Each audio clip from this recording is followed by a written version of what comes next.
जय श्री राधे। आज के वीडियो में हम वैसाख महीने की कहानी सुनते हैं। चलिए कहानी को शुरू करते हैं। एक बार की बात है, एक राजा था जो सुबह जल्दी उठकर बैसाख के महीने में गंगा जी में नहाता था। उसने अपनी प्रजा में कह रखा था कि उससे पहले गंगा जी में कोई नहीं नहाएगा। लेकिन एक बंदरिया थी जो रोज राजा के नहाने से पहले नहा लेती थी और राजा उसके बाद नहाता था। जब राजा ने पानी हिलता हुआ और बिखरा हुआ देखा तो उसने पहरा बिठा दिया। सिपाहियों से कह दिया कि मुझसे पहले कोई भी नहीं नहाने पाए। गंगा जी के किनारे एक पेड़ था। उसके ऊपर बंदरिया बैठी रहती थी। डाली के सहारे चुपचाप उतरकर गंगा जी में नहा लेती और पेड़ पर जाकर बैठ जाती। बैसाख महीना पूरा हो गया। उसे एक दिन सिपाही ने देख लिया। उसने देखा कि जब अंधेरे में उन्हें कुछ भी नहीं दिखता और उन्हें नींद आ जाती है तो यह बंदरिया चुपचाप गंगा जी में नहा लेती है। सिपाही उसको पकड़कर राजा के पास ले गया और कहा, राजा जी, ये वो बंदरिया है जो आपसे पहले नहाती है। राजा ने प्रण किया हुआ था कि यदि कोई औरत मेरे से पहले नहाएगी तो मैं उसके साथ विवाह कर लूंगा। राजा ने अपने प्रण को पूरा किया और बंदरिया से विवाह कर लिया। धर्म मानने लग गया। वैसाख में नहाने से बंदरिया के बच्चे होने की आशा हो गई।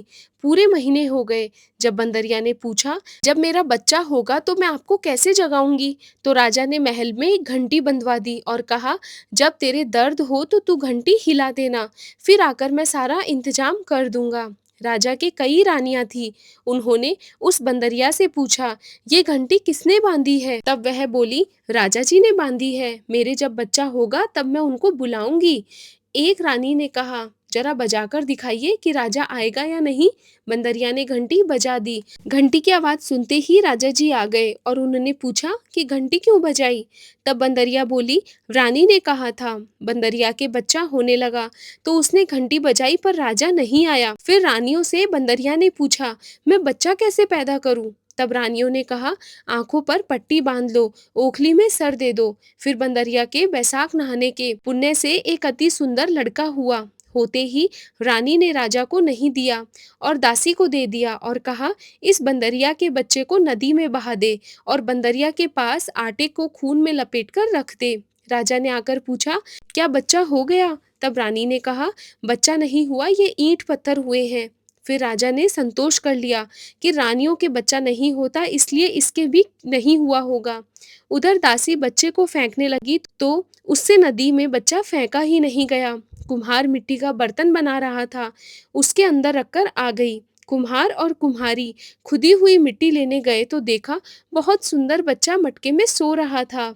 अब कुम्हार उसकी पत्नी से बोला, हमारे बच्चा नहीं था इसलिए भगवान ने हमें बच्चा दिया है। यदि तुम इसको पाल सको तो इसे अपने घर लेके चले। कुम्हारी बोली, ले चलेंगे, इसे जरूर भगवान ने हमारे लिए ही भेजा है। कुम्हारी ने उसको पाल पोस कर बड़ा कर दिया। लड़का रात दिन बढ़ने लगा। वह कुम्हार मिट्टी का हाथी बनाकर बेचा करता था। एक दिन लड़का बोला, पिताजी, मेरे को भी हाथी घोड़े दो, मैं इससे खेलूंगा। कुम्हार ने उसे हाथी घोड़े बनाकर दे दिए। बच्चा हाथी घोड़े ले जाकर कुएं पर बैठ गया। लड़के को सारी बात का पता लग गया कि मैं बंदरिया के हुआ था और रानियों ने मुझे मारने के लिए दासी को दे दिया था। कुएं पर दासियां पानी भरने के लिए आई तो वह दासियों को देखकर बोला, मेरा मिट्टी का हाथी घोड़ा पानी पी लेगा? तब दासियां बोली, मूर्ख, कभी मिट्टी का हाथी घोड़ा भी पानी पीते हैं? लड़का बोला, आप लोग मूर्ख हो, कहीं बंदरिया के भी ईंट पत्थर पैदा होता है? दासियों ने जाकर रानी से कहा, एक कुम्हार का लड़का है, उसने हमें यह बात कही और घड़े पर कंकरी मारकर फोड़ दिया। तब रानी ने जहर का लड्डू तैयार किया और कहा, तुम्हें जब भी वो लड़का दिखे तो ये लड्डू उस लड़के को खिला देना। दूसरे दिन वे दासियां उस लड़के को वह लड्डू खिलाने गई तो भगवान ने उस लड्डू को गोंदगिरी का लड्डू बना दिया। अगले दिन दासियों ने आकर देखा कि वो लड़का तो मरा ही नहीं और खेल रहा है। इस पर रानी रूठ कर सो गई। राजा ने आकर पूछा, रानी क्यों सो रही हो? तब रानी ने जवाब दिया, कुम्हार को अपनी बस्ती से निकाल दो। राजा ने कहा, ये क्यों कड़वा बोलती हो? पर रानी ने जिद की और कुम्हार को उसके राज्य से निकलवा दिया। कुम्हार जंगल में रहने लगा। वहां वह लड़का भी बड़ा होने लगा। पिताजी, मेरे को 108 करवे और 108 गोले बना दो, ऐसा कहने लगा।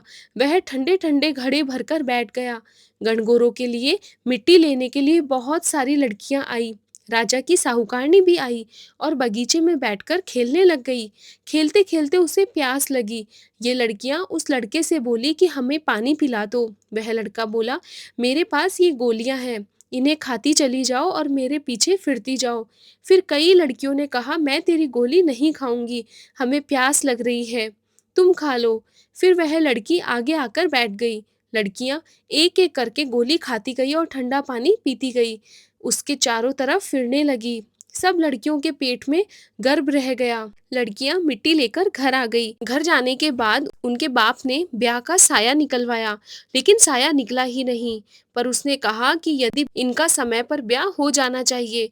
अगर कहीं इन लड़कियों का जी घबराया या किसी ने रोटी नहीं खाई या किसी ने उल्टी की तो सब पूछने लगेंगे कि तुम्हें क्या हो गया है। लड़कियां बोली, मुझे तो पता नहीं, मैं तो मिट्टी लेने गई थी। वहां पर कुम्हार का लड़का हमें एक एक गोली देता गया और पानी पिलाता गया और खुद बीच में बैठ गया और हमसे कहा कि तुम मेरे चारों तरफ फिरो। यह बात सुनकर सबके बाप कुम्हार के लड़के के पास गए और बोले, हम अपनी लड़कियों का ब्याह तेरे साथ करेंगे, उसने सबके साथ फेरे लिए हैं। कुम्हार बोला, आप बड़े आदमी हो, राजा रानी हो, मेरा बेटा ऐसा क्यों करेगा। पर सब कोई उसके साथ अपनी अपनी लड़कियों का विवाह करना चाहते थे। बहुत सा धन दौलत देकर अपनी लड़कियों को विदा किया और इस तरह 108 बहुएं आ गई।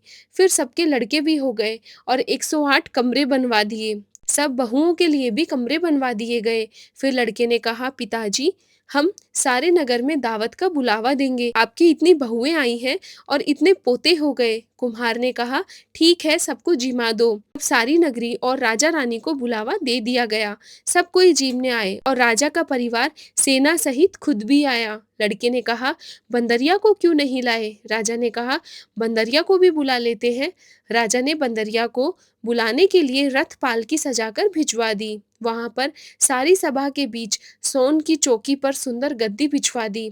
फिर बंदरिया आई तो गद्दी के ऊपर बैठा दिया और 108 बहुओं से कह दिया, ये बंदरिया मेरी जन्म की माँ है और सब कोई सोने की मोहरें देकर गोद में पोते देती जाओ। फिर सब बहुएं आई और सोने की मोहरें देकर पैर छूकर गोद में पोते देती गई। बंदरिया सबको आशीर्वाद देती गई। राजा की रानियां समझ गई और राजा से कहा, ये हमें बुलाकर हमारा अपमान कर रहे हैं, इसलिए हम तो यहाँ से जा रहे हैं। राजा भी लड़कर बोला, हे भाई, तू बंदरिया का इतना स्वागत क्यों कर रहा है। लड़का बोला, यह बंदरिया मेरी जन्म की माँ है। राजा ने पूछा, कैसे। लड़का बोला, मैं बंदरिया के गर्भ से पैदा हुआ हूँ और सारी रानियों ने मुझे दासियों को दे दिया और कहा कि इसे नदी में बहा दो, लेकिन दासी ने मुझे नदी में नहीं बहाया और उसने मुझे खड्डे में रख दिया। कुम्हार और कुम्हारिनी ने मुझे पाल पोसकर बड़ा किया और रानियों ने तुम्हें झूठ बोला कि बंदरिया के तो ईंट पत्थर पैदा हुए हैं। जो दासी मेरे को ले गई थी वह यहीं खड़ी है। दासी ने कहा, हाँ, ये सब मैंने ही किया था। रानियों ने मुझे इसे दिया कि इसे नदी में फेंक आओ, लेकिन मुझसे फेंका नहीं गया तो मैं वहां इसे खड्डे में रखकर आ गई। रानियां सारी बातें चुपचाप सुन रही थी। पीछे राजा ने रानियों को छोड़ दिया और बंदरिया को साथ ले गया। साथ में पोतों को, बहुओं और बेटे को भी साथ ले गया। बड़े गाजे बाजे से उसने उन सबका स्वागत किया और सबके लिए अलग अलग महल बनवा दिए। सब वहां पर जाकर राज्य करने लगे और सारी दुनिया कहने लगी कि वैशाख नहाने का इतना फल है तो सबको वैशाख नहाना चाहिए और दान पुण्य करना चाहिए। बाद में कुम्हार से कहा, तेरे को जितना धन चाहिए तू ले ले, तेरा मन चाहे तो मेरे घर पर रह जा, तेरा मन हो तो तू अपने घर पर रह जा, क्योंकि तूने बहुत बड़ा उपकार किया है। फिर उसको बहुत सारा धन दे दिया। बंदरिया बैसाख नहाई तो राजा जी का राज्य पाया और 108 पोते पाए। हे भगवान, जैसे बंदरिया को सुख संपत्ति दी वैसे ही सबको देना। जो कोई इस कहानी को कहता है, सुनता है, भगवान की कृपा भी उस पर बनी रहती है। भगवान उनकी सब मनोकामनाएं पूर्ण करते हैं।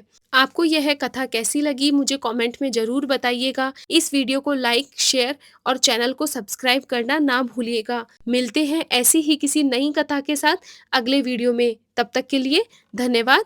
जय श्री राधे।